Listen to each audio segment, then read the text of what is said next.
Hey everyone, welcome back. Today we're diving into a topic that always sparks debate: American English versus British English. Which one should you focus on learning, and does it even matter? Yeah, it's a classic question. Both have their own quirks, spellings, pronunciations, and slang. But more importantly, choosing one can actually affect how confident you feel when speaking and understanding English. That's true. For example, in vocabulary, a simple thing like biscuit means something totally different depending on whether you're talking to someone in London or New York. And if you mix them up, it can lead to some funny or confusing moments. Absolutely. And then there's pronunciation. Think about schedule, tomato, or even advertisement. The differences can be small or huge, but they give each version its unique flavor. And it's not just about sounding correct. It's about feeling comfortable and consistent when learning, so you don't end up mixing spellings, words, and phrases in a way that slows you down. So today, we'll break down the main differences in vocabulary, pronunciation, and even grammar, and give you some tips on deciding which version fits your goals better. Plus, we'll talk about the reality that in today's global world, knowing a bit of both can actually be an advantage if done smartly. So let's get started and see which English might be the best fit for you. Let's start with vocabulary differences, because that's usually the first thing learners notice. In British English, you'd say lift, but in American English, it's elevator. Or flat versus apartment. These little changes can surprise you if you're not prepared. Exactly, and it can even affect day-to-day conversations. For example, in the UK you'd say, I'll put it in the boot of the car, but in the US, it's trunk. And if you're at a shop in Britain, you'd buy crisps, while in America you'd ask for chips. And then the funny part is that chips in British English means fries in American English. So imagine a learner goes to the UK and asks for chips. They'll get thick fries, not the packet of chips they expected. Right, so if you're learning English, the question becomes, do you want to focus on one set of words and stick with them, or should you try to learn both? My advice is to pick one as your base, so you don't get overwhelmed. That's such a good point. Consistency helps you avoid confusion. If you're studying with American textbooks, watching Hollywood movies, or following US-based teachers, then it makes sense to stick with American English. And if your favorite materials are BBC podcasts, British novels, or you plan to study in the UK, then British English will feel more natural. But here's something important: most native speakers, whether British or American, will understand the other version. So even if you mix a little, it's usually not a problem. True, it's more about how you want to shape your own style of English.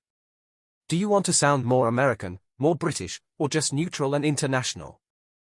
Exactly, and pronunciation plays a big role in that too. Take the word water. In American English, the T often sounds like a soft D, so it's water. But in British English, the T is crisp, water. And even everyday words like schedule, Americans usually say schedule, while the British say schedule. Those differences can feel small, but they really shape your accent. And learners often worry, should I copy exactly, or is it okay to have a mix? I'd say it's okay to mix when you're learning, but over time, try to lean toward one version so you sound more consistent. It helps people understand you better and it builds your confidence. That's right. And grammar can also vary slightly. For instance, in British English, people might say, I've just eaten, while in American English, many would say, I just ate. Both are correct, but one may sound more natural depending on who you're speaking to. Same with collective nouns. British English treats words like team as plural, saying the team are playing well. In American English, it's usually singular, the team is playing well. Which can sound strange if you're not used to it. But again, neither is wrong. They're just cultural differences in how the language developed. And that's the heart of it. Language isn't just words and rules, it's tied to culture, identity, and history. The differences between American and British English show how English adapts to people's lives. So when learners ask us, which one should I learn, the real answer is, choose the one that feels closest to your goals, but don't be afraid of exposure to both. Exactly. The world is so connected that you'll naturally pick up bits of each anyway, whether through movies, music, or social media. And instead of stressing about being wrong, it's better to see these differences as a way to make your English richer and more flexible. Another layer to this is the influence of media. For example, a lot of people around the world grow up watching American movies, listening to American music, and following American YouTubers. Naturally, that exposure makes American English feel more familiar. But if someone watches more British series like Sherlock or The Crown, or consumes BBC News, then British English feels more natural to them. Yes, and that shows how much our environment shapes our learning. Even if you start out wanting to study one variety, your listening habits might pull you in another direction without you even noticing. And honestly, that's not a bad thing, it just means you're becoming flexible. Exactly. Because at the end of the day, communication is about being understood and understanding others. So the question, which should I learn, is less about which is right and more about which fits me better. I also think it's important to remember that language is living. Both American and British English are changing constantly, influenced by each other and by global culture. You'll often hear Americans using expressions that used to be British, and British people picking up American slang. So no matter which one you pick, you'll naturally encounter both. That's such a good point. So maybe instead of stressing about choosing one perfect variety, learners can focus on building a strong foundation in English and then adapt as they go. Because once you're confident with the basics, you can easily add in the specific vocabulary, pronunciation, and idioms of whichever English variety you need. Right? And that adaptability is probably the most powerful skill a learner can have. If you can switch gears, understand both accents, and maybe even borrow expressions from both, you become not just fluent, but globally fluent. And one more thing learners sometimes overlook is spelling. For example, in British English you'll see colour with a U, centre ending with re, and organise with an S. Meanwhile, American English simplifies those to colour, centre, and organise with a Z. If you're preparing for exams, writing CVS, or even publishing online, it's good to stick consistently with one system. True, because mixing them can sometimes look messy, especially in formal writing. Although in casual writing, like social media, people mix all the time and it's perfectly fine. But if you're writing an essay for a British university, they'll definitely expect British spelling. Another difference is vocabulary for everyday things, like flat versus apartment, lift versus elevator, or holiday versus vacation. These are tiny words, but they can signal whether you're leaning toward British or American English. Yes, and I think learners often enjoy discovering these differences, because they make English feel more alive. It's like learning two cultures at once through language. Some learners even make a game out of spotting differences when they're watching TV shows. That's fun actually, like watching Friends and then switching to Downton Abbey to catch the contrast. It really trains your ear and makes you comfortable with both varieties. And that's the beauty of English. It's not about limiting yourself to one box. It's about understanding that both varieties are valid, useful, and even complementary. And let's not forget pronunciation differences beyond just accent. Take the word schedule. In American English, it's usually pronounced schedule, while in British English it's often schedule. Same spelling, but two distinct sounds. Exactly, and learners sometimes worry, oh, which one should I say? But honestly, both are correct. It really depends on the community you're speaking with. If you're working with Americans, they'll expect schedule, but if you're in the UK, schedule sounds natural. And there are also differences in stress. For example, Americans usually stress the first syllable in adult, like adult, while in British English, it's often adult. Subtle, but noticeable if you're listening carefully. Same with garage. In American English, it's GUAHZH with stress on the second syllable, but in British English, it's often GAH. These little things don't stop communication, but they add flavor to your speech. And actually, some learners find it motivating to pick up both, so they can recognize the differences even if they stick to one style themselves. It feels like unlocking a secret code in the language. Yes, and what's really interesting is how pop culture spreads these pronunciations too. For example, American TV shows and movies are so widely watched that many learners naturally pick up American pronunciation. On the other hand, if you grew up with BBC programs or British school materials, you might lean more towards British English.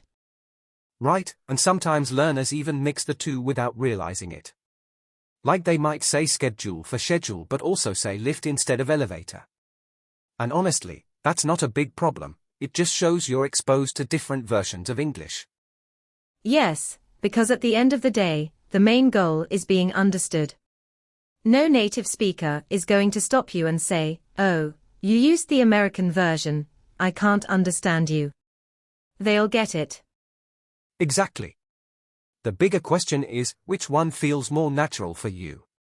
Some learners prefer the directness of American English, others enjoy the rhythm of British English. It's really about preference and context. And of course, if your dream is to study or work in a specific country, it's practical to align your English with the variety spoken there. That way, you'll blend in more easily and feel more confident in daily life. Another thing that learners sometimes overlook is spelling. For example, British English writes colour with a U, while American English writes colour. Same with centre in British and centre in American. If you're writing essays, job applications, or even emails, it's best to stick consistently to one style. Yes, and consistency matters especially in academic or professional contexts. Imagine writing favorite in one paragraph and favorite in another. It might confuse your reader, or at least make it look like you're not careful. That's a really good point. But I think learners shouldn't stress too much about these differences at the beginning. The priority is communication. Once you're comfortable speaking, then you can polish up the spelling and style depending on your needs. Exactly. It's like learning to drive. You don't start with parking perfectly, you first focus on moving the car safely. Same with English. Start with speaking and understanding, then refine the details later. And another interesting layer is idioms and slang. American English has phrases like hit the books or break a leg, while British English has things like chuffed to bits or gutted. These expressions really show the cultural side of language. Yes, and if you use them in the wrong place, it can sound funny. Like if you say, "I'm gutted" in America, people might pause and ask what you mean. But in the UK, everyone instantly understands you're disappointed. And pronunciation adds another twist. For instance, in British English the R at the end of words like car or teacher often isn't pronounced strongly, while in American English it usually is. That's why learners sometimes notice British English sounding a bit softer and American English sounding more rhotic, more R-heavy. Right, and even vowel sounds can be different. Take the word bath. In British English you'll often hear bath with a longer A, while in American English it's bath with a short A. These little differences can make it tricky, but also kind of fun, because you can recognize where someone is from just by a few words. It also means learners should be patient with listening practice. If you're used to American movies and then you watch a British TV show, at first it might sound almost like another language. But with exposure, your ear adjusts pretty quickly. Yes, and that's why it's useful not to lock yourself into just one accent at the very beginning. Even if you plan to focus on American or British English, having some exposure to both makes you more flexible, and you won't panic when you meet someone who speaks differently. Another thing to think about is spelling. For example, Americans write color without the U, while the British keep it as color. Same with center versus center, or organize with a Z compared to organize with an S. None of these are wrong, they are just conventions. But if you're writing for an exam, university, or job, it's important to stick to one style consistently. Exactly, consistency matters more than which version you choose. Imagine you're writing an essay and you use color in one sentence and color in the next. It makes your writing look messy, even if the meaning is clear. Teachers, professors, or employers will appreciate that you've chosen one system and stayed with it. And if you think about exams, that's often the deciding factor. For example, IELTS tends to lean more toward British English, while TOEFL is more American. So, if you know which test you'll take, it might help guide your choice. That's a really practical point. It's less about which is better, and more about which one will help me reach my goal faster. If your dream is to study in London, maybe British English is the natural choice. If you're applying for a job in the US, American English will feel more useful. And then there's vocabulary. Americans might say apartment, while in Britain people usually say flat. In the US it's an elevator, but in the UK it's a lift. None of these differences should scare learners, it's actually fun because it gives you options. If you say lift in New York, people will still understand you, even if they don't normally use the word themselves. True, and sometimes learners get worried that if they mix vocabulary, they'll sound wrong. But in reality, mixing is super common.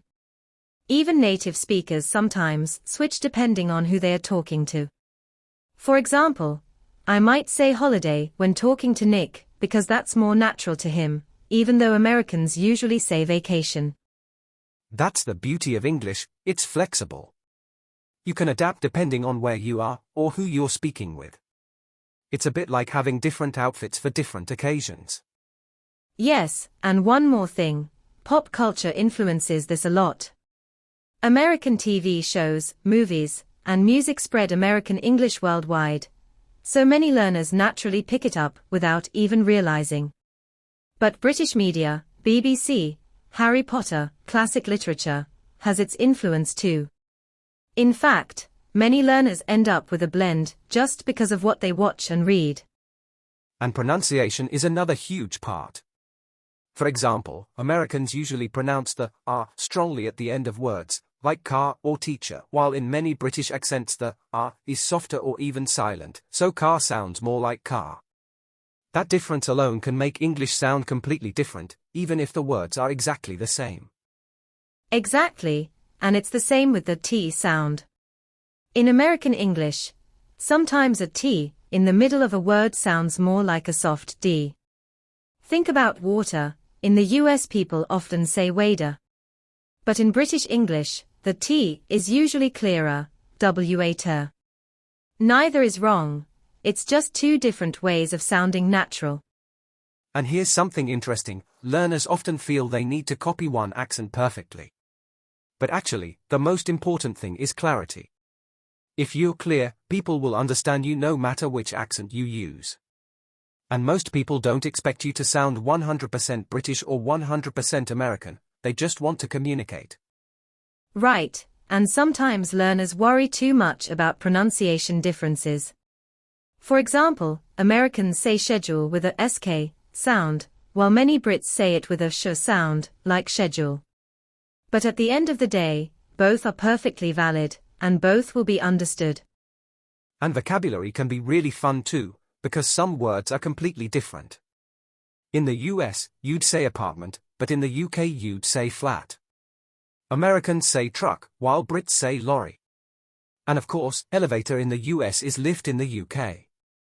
These differences can feel confusing at first, but they are actually small and easy to get used to once you've seen them in context. Yes, and sometimes it's not just one word, it's whole expressions. For example, Americans might say, I'll take a rain check, which means postponing something. In Britain, people might say, let's pencil it in, meaning let's schedule it, but not confirm yet. Both are natural, but if you only learn one, you might be puzzled the first time you hear the other. And food vocabulary is another fun one.